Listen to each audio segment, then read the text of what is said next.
Hello guys, मेरा नाम है सलान खान और आप देख रहे हैं इंडियन एक्शन। तो गाइस आज की वीडियो तो बड़ी ही मतलब एक शॉकिंग भी है कि मतलब चाइना और ताइवान में आजकल सबको पता है कि कॉन्फ्लिक्ट बहुत ही हाई हो चुका है। बहुत ही मतलब प्रॉब्लम इस वक्त चल रही है, वॉर की सिचुएशन आ चुकी है। लेकिन अभी इसी के ऊपर एक बहुत अच्छी ये वीडियो लेके आए जो पूरी डिटेल में बताएंगे कि कैसे क्या हो सकता है और कौन सी कंट्री किसके साथ है। अभी एंड न्यू का ये वीडियो है, लेकिन आप लोगों को इससे पहले नए हो तो चैनल को प्लीज सब्सक्राइब कर लीजिएगा एंड बेल आइकन को जरूर प्रेस कर दीजिएगा ताकि आने वाली नई वीडियो का नोटिफिकेशन आपको सबसे पहले मिले। तो चल के देखते हैं ये वीडियो, फिर करेंगे उस पर बातें। तो लेट्स प्ले। चाइना ने अमेरिका को ओपन चैलेंज किया और अमेरिका ने ये चैलेंज एक्सेप्ट भी किया। If you play with fire you will burn. वो ये देखो भाई, चाइना के हाईवेज पर टैंक्स घूम रहे हैं, ताइवान की ओर बढ़ रहे हैं, फाइटर जेट्स हर रोज ताइवान के एयर स्पेस में घुस रहे हैं। ऐसे समय जब अमेरिका के सीनियर लीडर्स ताइवान विजिट कर रहे हैं। So is this world war 3?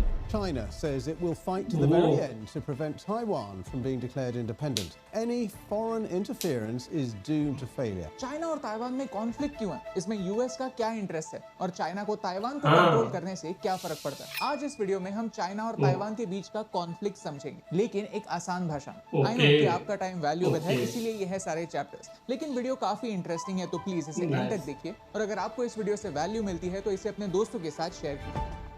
Chapter 1, China की असली स्टोरी। जब हम चाइना की बात करते हैं तो इस देश का मैप आंखों के सामने आता है। ये है चाइना, दुनिया का दूसरा सबसे बड़ा देश। But you will be surprise, दुनिया में एक और ऐसा देश है जो खुद को असली चाइना कहता है, और वो है ताइवान। क्योंकि चाइना की एक नहीं दो सरकारें हैं। कंफ्यूजिंग लगता है? थोड़ी हिस्ट्री जानते हैं। इतिहास देखा जाए तो इस छोटे से आइलैंड को बहुत अलग अलग पार्टीज ने कंट्रोल किया। 17वीं सेंचुरी में डच लोगों ने, फिर कुछ समय बाद चाइना की चिंग डायनेस्टी ने, फिर जापान ने ताइवान को कंट्रोल किया। लेकिन रीसेंट समय में 1895 से लेकर वर्ल्ड वॉर 2 खत्म होने तक ताइवान जापान के कंट्रोल में था। आज भी ताइवान के कल्चर में जापानीज इन्फ्लुएंस है। सेकेंड वर्ल्ड वॉर में 2 लाख ताइवान के सोल्जर्स जापान के साइड से लड़े थे। 1945 के बाद वर्ल्ड ऑर्डर बदल गई और एक आइडियोलॉजिकल वॉर शुरू हो गई। एक साइड थी वेस्टर्न डेमोक्रेसीज और दूसरे साइड थी कम्युनिस्ट यूएसएसआर। जहां दुनिया का फोकस यूएसएसआर पर था, चाइना में अंदर से कम्युनिस्ट फोर्सेस माओ की लीडरशिप में स्ट्रांग बन रही थी। तब चाइना में रिपब्लिक ऑफ चाइना की सरकार। 1949 में चाइना में एक सिविल वॉर शुरू हो गई, जहां चाइनीज कम्युनिस्ट पार्टी जीत गई और चाइना की पुरानी गवर्नमेंट चाइना छोड़कर ताइवान शिफ्ट हो गई। आप ट्विटर पर ताइवान की किसी भी ऑफिशियल अकाउंट को उठाकर देखिए, वहां एंड में ROC लिखा होगा। इसका मतलब यह है कि वो ताइवान के साथ साथ ROC यानी रिपब्लिक ऑफ चाइना के भी रिप्रेजेंटेटिव। 1928 से 1949 तक चाइना का फ्लैग वही फ्लैग था जो आज ताइवान यूज करता है। ये फ्लैग जो आप देखते हैं वो चाइना पर CCP के कंट्रोल को सिग्निफाई करता है। ये है कहानी 2 चाइना से। चैप्टर 2, कॉन्फ्लिक्ट का टेक्निकली स्पीकिंग PRC और ROC ने कभी भी पीस एग्रीमेंट साइन किया है ही नहीं, यानी इन 2 देशों के बीच वॉर कभी खत्म ही नहीं हुई, कॉन्फ्लिक्ट कभी रिजॉल्व हुआ ही नहीं। इसीलिए 2 पॉइंट ऑफ व्यू सामने आते हैं। ताइवान मानता है कि चाइना की असली गवर्नमेंट ताइवान में, जिसका हक सिर्फ इस छोटे आइलैंड पर नहीं पूरे चाइना पर है, और चाइना की कम्युनिस्ट पार्टी ने इलीगली चाइना को ऑक्यूपाई किया हुआ है। On the other hand China यानी PRC एक वन चाइना पॉलिसी अपनाता है। PRC कहता है कि ताइवान भी चाइना का ही हिस्सा है। अगर ये प्रॉब्लम बातों से सॉल्व नहीं हुआ, डिप्लोमेटिकली सॉल्व नहीं हुआ,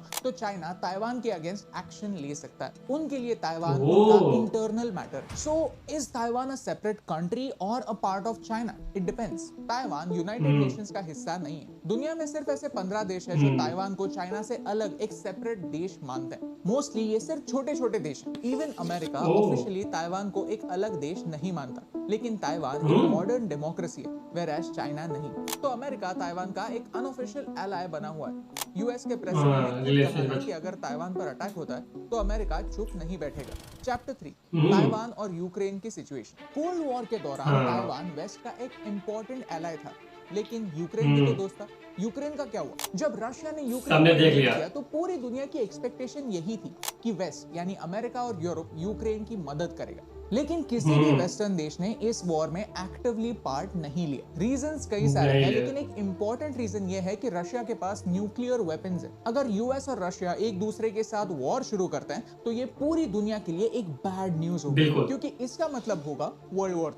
जब न्यूक्लियर पावर्स एक दूसरे से टकराते हैं तो इसका एस्टिमेट नहीं लगाया जा सकता कि वॉर कहां रुकेगी। यूक्रेन और रशिया की सिचुएशन ताइवान और चाइना की सिचुएशन से काफी मेल खाती है। रशिया की तरह ही चाइना भी एक न्यूक्लियर पावर है। यूक्रेन रशिया के मुकाबले एक छोटा देश है और ताइवान चाइना के मुकाबले एक छोटा देश है। ये दोनों कॉन्फ्लिक्ट्स कई सालों से चले आ रहे हैं, लेकिन एक मेजर डिफरेंस जरूर है। रशिया यूक्रेन से जुड़ा हुआ है, उनके बॉर्डर्स लैंड पर ही हैं, जहां ताइवान और चाइना के बीच ताइवान स्ट्रेट आती है। 130 किलोमीटर चौड़ी है, यानी अगर चाइना को ताइवान पर अटैक करना है तो उसके लिए बैटलशिप्स लगेंगे, एयर स्ट्राइक्स होंगी, जो और ज्यादा डिफिकल्ट होगा। आज वेस्ट मानता है कि वेस्ट ताइवान को प्रोटेक्ट कर पाएगा, लेकिन क्यों?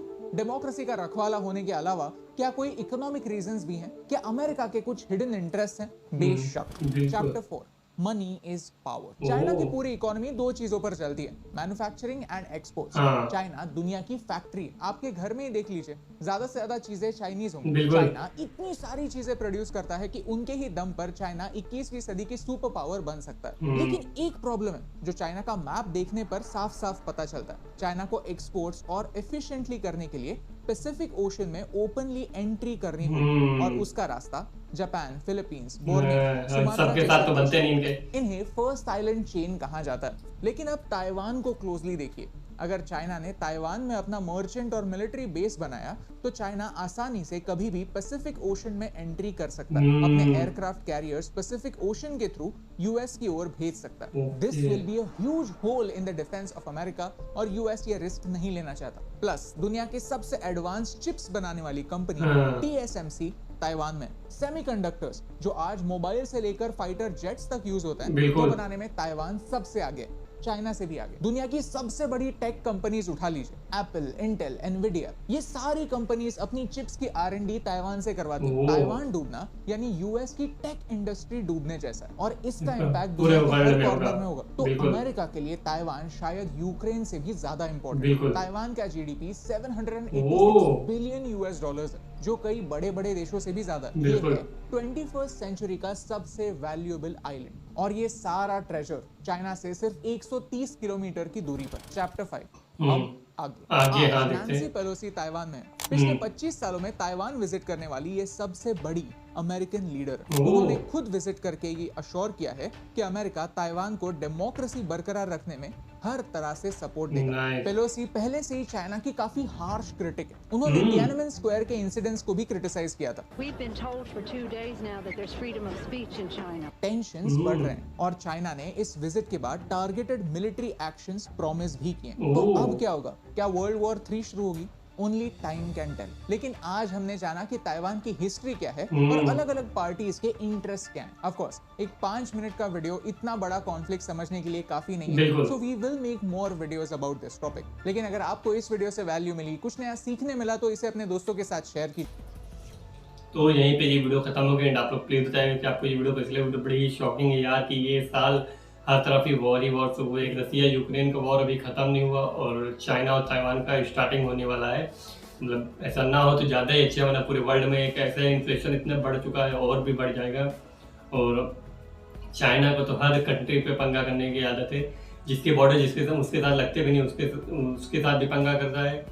और जैसे पूरी हिस्ट्री बताई कि ताइवान और चाइना का क्या मतलब रिलेशन है, जो पता चला कि मतलब ताइवान अपना ऑफिशियली बताता है कि ये चाइना है, और चाइना जो है वो एक कम्युनिस्ट देश है इसलिए बताते हैं। लेकिन काफ़ी यार शॉकिंग था यार, मतलब काफ़ी रूलरों ने मतलब ताइवान के ऊपर रूल किया, जैसे जापानीज काफ़ी साल तक किया है।